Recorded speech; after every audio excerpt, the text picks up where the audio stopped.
كفوني الشما إلمان أورومو الدنيا مرر أرجمتن شمرن كيساو كأوروميا جرتن أمريكا أوروبا بياربا أستراليا بكهوندا جرتن نجان كينك اللي سراسين هاجو كيساو دبرتوتا جرمن كيس أرجمتن جافا أغسطس تربا كمال مفديدما نورنبرغي رتي أكهريرت أرجمتن اسم جافا ناجتشو وني نتهريرا بانوف أبي أحمد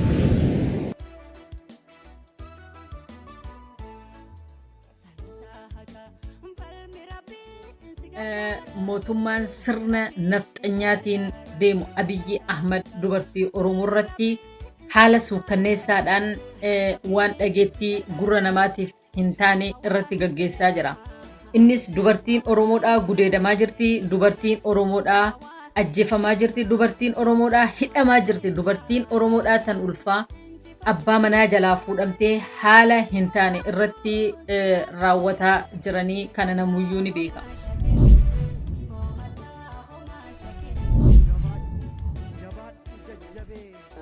akkasuma sammuu daa'ima xixiqqaarraa qabamuudhaan mana hidhaatti ugguramaa jiru. Nutis dubartoonni Oromoo biyya Jarmanii keessa jiraannu dhageettii nuti biyya Awurooppaa keessatti qabnu fayyadamuudhaan sagalee isaanii bakka dhageessisuu qabnu hundatti dhageessisuudhaaf qophii keenya xumurree jirra. Dubartoonni Oromoo Jarmanii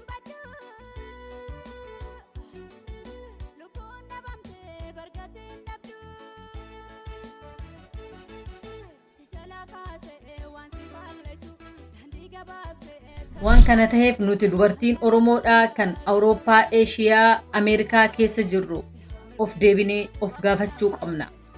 Itti aansuudhaan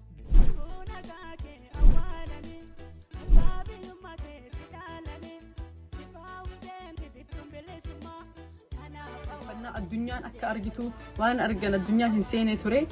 Kanaaf addunyaatti garsiisuu deemna.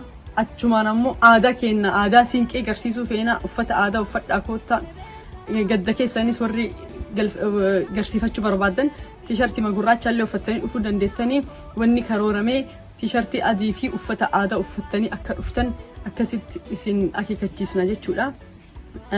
Kara biraatiin ammoo Oromiyaa keessaa fi addunyaa biratti illee akka nu hordoftanii dubartoonni hiriira baatanii sagalee keessan ol kaastanii uummata keenyaaf akka sagalee dubartoota keenyaaf akka sagalee taatan asumaan isin gaafadhaan warra dhiiraa guyyaa san akka nu qarqartan akka nu cinaa dhaabbattan akka hamilee nuuf taatan asumaan isin beeksifna.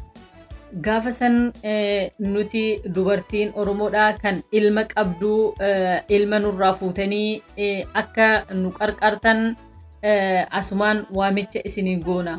An Jarmanirra Dahaboo Muhammad jedhama. yaa abbaa macaan jedhama kan jiraadhu Jarmanii magaalaa Munishin. أنا فتية شوبات جرمانية.